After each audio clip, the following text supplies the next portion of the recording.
ఓం శ్రీ గురుభ్యో నమః. ఆపదామపహర్తారం దాతారం సర్వసంపదాం లోకాభిరామం శ్రీరామం భూయో భూయో నమామ్యహం.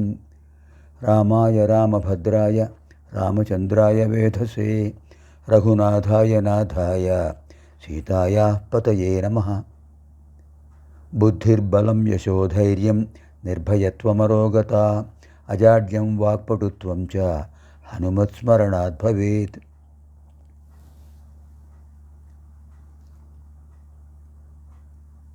ఆదికావ్యం శ్రీమద్ వాల్మీకి రామాయణం.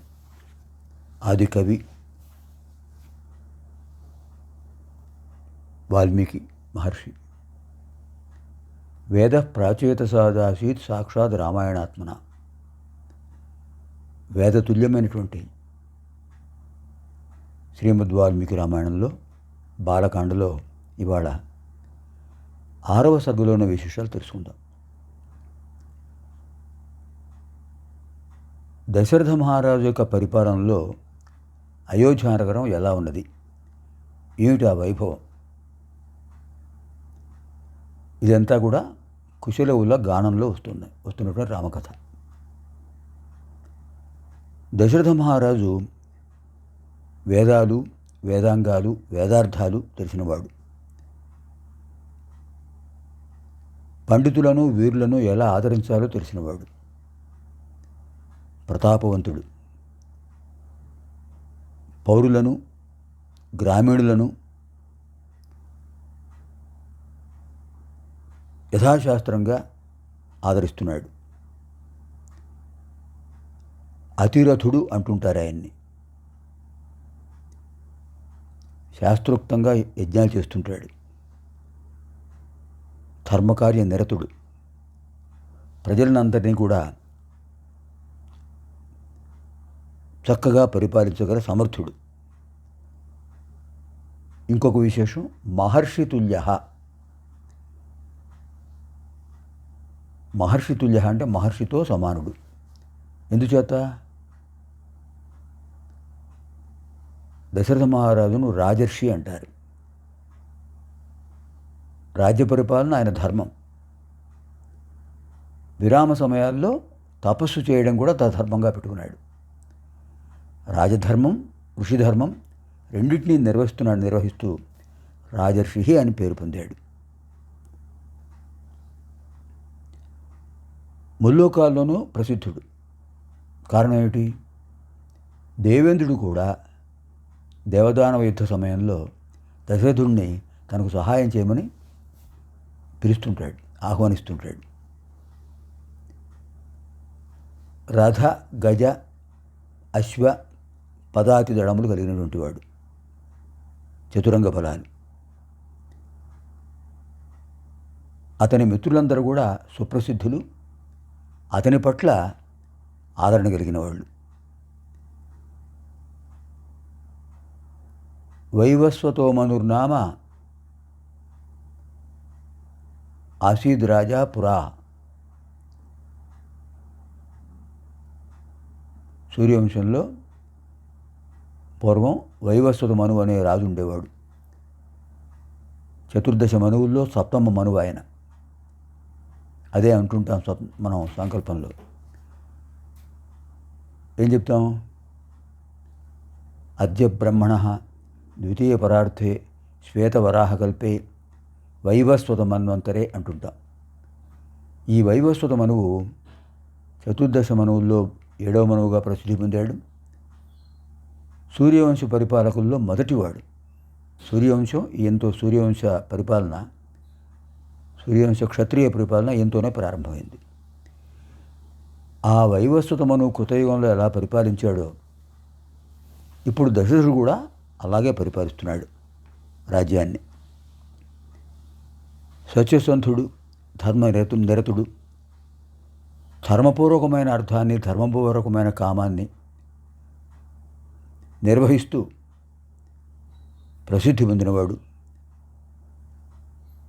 ఆయన పరిపాలనలో అయోధ్య పౌరులందరూ కూడా సంతోషంగా జీవిస్తూ ఉండేవాళ్ళట.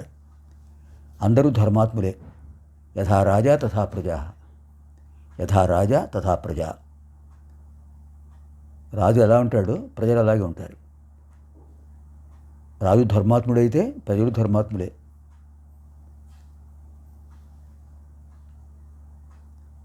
అందరూ కూడా శాస్త్రాధ్యయనం చేసిన వాళ్లే పౌరులందరూ. విద్యావిహీనులు ఎవరూ లేరు. అందరూ కష్టపడి ధనం సంపాదించేవాళ్లే. అక్కడ గృహస్థులు ఎలా ఉండేవారంటే అందరూ సంపన్నులే. గృహస్థుడు అనేదానికి మనుధర్మశాస్త్రంలో ఒక నిర్వచనం చెప్పారు. ఏమిటి మనుధర్మశాస్త్రం అంటే? చతుర్దశ మనువుల్లో ప్రథమ మనువు స్వయంభువ మనువు. బ్రహ్మ యొక్క సంకల్పంతో తనకు తానుగా ఆవిర్భవించడంగా కనుక స్వయంభువ మనువు అంటారు. ఆ స్వయంభువ మనువు ధర్మశాస్త్రాన్ని అనుగ్రహించారు మనకు. అదే మనుధర్మశాస్త్రం. దాంట్లో ఏం చెప్పారంటే గృహస్థులంటే మాతాపిత స్నుషే పుత్రౌ పుత్రీపత్న్యతిథి స్వయం దశ సంఖ్య కుటుంబీతి విష్ణునోక్తం ద్విజోత్తమ. తల్లి, తండ్రి, 2 కొడుకులు, 2 కోడళ్ళు, కూతురు, తన ధర్మపత్ని, తాను, అతిథి, 10 మంది కలిగి ఉన్నటువంటి వాడే, తన గృహంలో 10 మందిని కలిగి ఉన్నటువంటి వాడే గృహస్థుడు, కుటుంబి. కుటుంబం కలవాడు కుటుంబి. అంత విశేషమైన నిర్వచనం ఉంది. ఎవరు అసత్యం పలికేవాడు కాదు. ధర్మకార్య నిరతులు. క్రూరులు కానీ, విద్యావిహీనులు కానీ, నాస్తికులు కానీ ఎక్కడా కనిపించరట. అయోధ్యలో స్త్రీ పురుషులందరూ కూడా ధర్మ ప్రవర్తనలో శ్రేష్ఠులు. ఇంద్రియ నిగ్రహం కలవారు. త్వక్ చక్షు శ్రోత్ర జిహ్వా ఘ్రాణేంద్రియాలను అదుపులో ఉంచుకున్నవాళ్ళు. నిర్మల హృదయులు. అందరూ శిరస్త్రాణం ధరిస్తారు. శిరస్త్రాణం, శిరస్సును రక్షించేది శిరస్త్రాణం. ఇప్పుడు హెల్మెట్ అంటున్నాం, శిరస్త్రాణం అంటారు. ఉన్నతోద్యోగులు, అధికారులు అందరూ శిరస్త్రాణం ధరించేవారు. సామాన్యులు అందరూ కూడా, సామాన్య ప్రజలందరూ కూడా తలపాగాలు ధరించేవారు. శిరోవేష్టనం అంటారు. శిరోవేష్టనం, తలకు చుట్టూ కట్టుకునేటువంటి పాగా శిరోవేష్టనం. శిరస్త్రాణం, శిరోవేష్టనం. అందరూ కూడా కస్తూరి తిలకం ధరించి వస్తుంటారట. ఇక్కడ ధర్మశాస్త్ర వచనం ఒకటి ఉంది. శూన్యలలాటకృతం శూన్యం భవతి, శూన్యలలాటకృతం శూన్యం భవతి. ముఖాన అంటే లలాట భాగంలో కుంకుమ బొట్టు కానీ, చందనం బొట్టు కానీ, విభూతి కానీ, కస్తూరి తిలకం కానీ లేకుండా ఏ పని చేయకూడదు. అందుకనే దేవాలయాలకు వెళ్ళినప్పుడు కానీ, ఇళ్లల్లో పూజా కార్యక్రమాలు జరిగేటప్పుడు కానీ ఏం చెప్తుంటారు పెద్దవాళ్ళు? బొట్టు పెట్టుకొని ఆయన, బొట్టు పెట్టుకుని పూజ చెయ్యి అంటారు. పూజ అయిపోగానే బొట్టు చెరిపేసుకుని వెళ్ళమని చెప్పారు ఎవరైనా చెప్తారా బొట్టు చెరిపేసుకుని వెళ్ళమని? బొట్టు చెరుపుకోవడం ఎవరిది? ఏమిటి? అదృష్టహీనత. ఎప్పుడైతే బొట్టు పెట్టుకున్నాడో ఆ పెట్టుకున్న బొట్టు అలాగే ఉండాలి. ఒకవేళ కారణాంతరాల వల్ల బొట్టు చెరిగిపోతే మళ్ళీ కుంకుమ బొట్టు పెట్టుకోవాలి. అంతేగాని బొట్టు చెరిపేసుకుని బయటకు వెళ్ళడం అనేది దౌర్భాగ్యం. అది గుర్తుపెట్టుకోవాలి. అయోధ్య పౌరులందరూ కూడా కస్తూరి తిలకం దిద్దుకునేవాళ్ళు, యజ్ఞయాగాలు చేసేవాళ్ళు, అందరూ దాన ధర్మాలు చేసేవాళ్ళు. ప్రతి గృహస్థుడు కూడా యాగం చేసేవాడు. అంటే ఇంట్లో చేసేదాన్ని హోమం అంటారు. లోకక్షేమం కోసం చేసేది యాగం. ఇంట్లో గృహక్షేమం కోసం, అంటే గ్రహదోషాలు రాకుండా కుటుంబంలో అందరూ బాగుండాలంటే హోమం చేసుకోవాలి.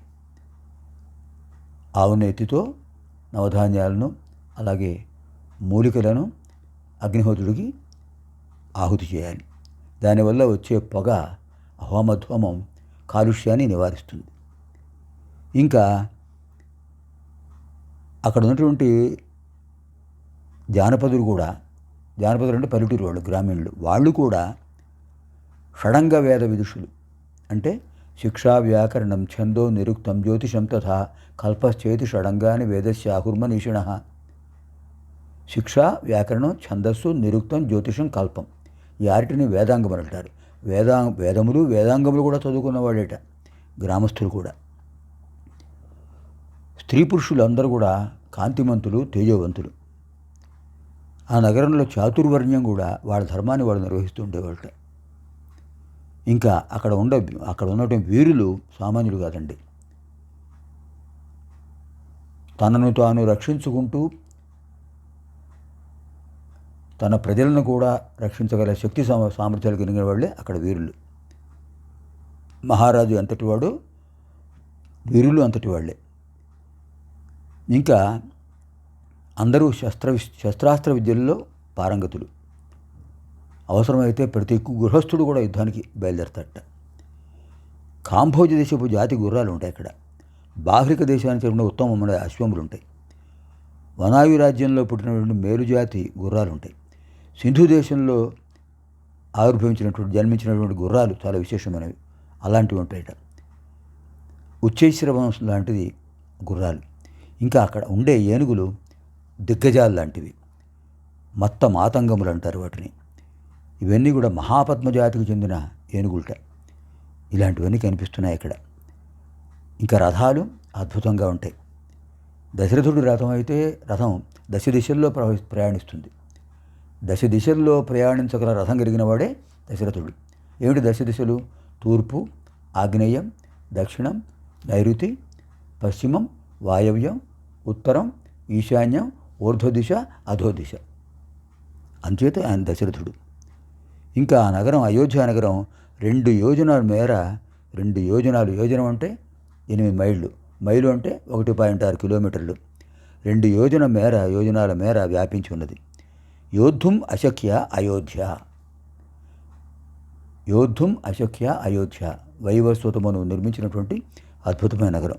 ఎవరు దాన్ని యుద్ధం చేసి దాన్ని కైవసం చేసుకోలేరు, యుద్ధం చేయలేరు. అయోధ్య నగరంపై దండయాత్ర చేయలేరు. యుద్ధంలో వాళ్లకు గెలుపు ఉండదు. అటువంటి విశేషమైన నగరం. ఇంకా దశరథ మహారాజు నక్షత్రాల్లో చంద్రుడిలాగా అద్భుతంగా ప్రకాశిస్తుంటాడు. అలాంటి దశరథ మహారాజు అయోధ్యను చక్కగా పరిపాలిస్తున్నాడు. సర్వేభ్యః సీతారామ లక్ష్మణ భరత శత్రుఘ్న దేవానాం దివ్యానుగ్రహ ప్రాప్తిరస్తు. స్వస్తి.